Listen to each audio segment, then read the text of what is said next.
ह्या लोकल्सांक तुवें एक प्रश्न केलो की आमदाराचो सहकार्य मेळना. हांवें तांकां सगळ्यांक एक कडेन आपयलेलें आशिल्लें. In fact they have come to meet me. हांवें तांकां सांगिल्लें तुमी सगळीं एकठांय जावा.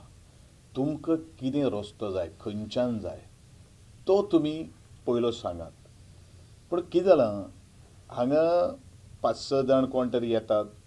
शेतकाऱ्यांचो विशय आसा, शेताची जमीन वता तोवूय म्हणटा आमकां थंयसरच्यान रस्ते नाका. बाकीच्यांनूय वयल्यान सायडीच्यान तिसरो तो रावंड तो तूं जें कितें म्हणटा पळय न्ही थंयूय बाकीच्या लोकांचें ऑब्जेक्शन आसा. आतां हेतून आमदार आनी लोकांची जर कंप्लीट जर युनिटी जर आसत जाल्यार योग्य तरेचो आमी मार्ग काडपाक शकता अशें म्हाका तरी दिसता. आनी ह्या संदर्भान तो जेदे वेळाचेर तेंच्यांनी डिमांड केल्लो पळय न्ही शेतांच्यान रस्तो व्हरया म्हणून एक्चुली ह्या गोश्टी कडेन आमी फॉर आशिल्ले.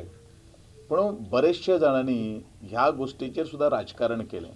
हें तुमकांय कांय गोश्टी पत्रकारांक कळपाक जाय. कारण म्हजो स्टेटमेंट आसा जाय तुमकां आत्तां हांव फॉरवर्ड करता की म्हजें कितें आशिल्लें मत हें तेदे वेळाचेर हांवें 3-4 वर्सां पयलीं 3 वर्सां पयलीं हांवें उलयलेलो आशिल्लो. पूण जो पर्यंत युनिटी ना फाल्यां सगळें उदाहरण घेवया. फाल्यां सकाळीं शेतांच्यान रस्तो प्रपोज जालो. शेतकार 10 जाणां आयले मागीर तुमी कितें करतले? मागीर रस्तो खंयच्यान व्हरपाचो हो विशय आहा न्ही. फाल्यां सकाळीं तिसरो तुवें प्रपोज तेंच्यांनी दिल्लो आसा. थंयच्यान 10 जाण येयले आमकां नाका म्हणून मागीर कितें करपाचें? हो प्रश्न ताजें उत्तर सुटाव करपाक जाय. म्हणजे म्हाका दिसता जो पर्यंत हे सगळेच एकठांय आनी हांवें तांकां क्लियरली सांगिल्लें आशिल्लें तुमी सगळे एकठांय जावात. तुमचें कितें मत आसा तें तुमी सांगा.